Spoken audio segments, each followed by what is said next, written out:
ভাইফোঁটার দিনের সকালের ভিডিও তোমাদের সাথে কিছুই শেয়ার করা হয়নি, সেগুলো না হয় পরেই শেয়ার করব।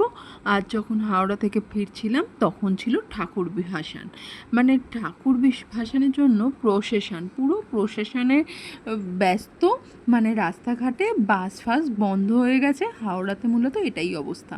আর তারপর আসার পথে গিয়েছিলাম এক দাদার বাড়ি, কারণ দাদার বাড়িতে অনেকবার ধরে বলছিল যাওয়ার জন্য, যদিও দাদার সাথে বাড়িতে দেখা হয়ে গিয়েছিল, কিন্তু তাও গিয়েছিলাম যেহেতু আমার কাছাকাছি থাকে। আর সেখানে বৌদি বানিয়েছে কত কিছু, আর বৌদি সেগুলো বানিয়ে সমস্ত কিছু পার্সেল করে দিয়েছে, কারণ খাবার দাবার মানে পেটে তখন একটুও জায়গা ছিল না, তাই বাড়ি নিয়ে চলে এলাম।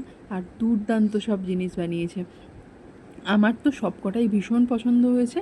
আর তারপর এসে খাবার দাবার গরম করে নিতে হবে, কারণ বিরিয়ানিটা তখন মোটামুটি ঠান্ডাই হয়ে গেছে, আর পাঠিয়েছিল বিরিয়ানি।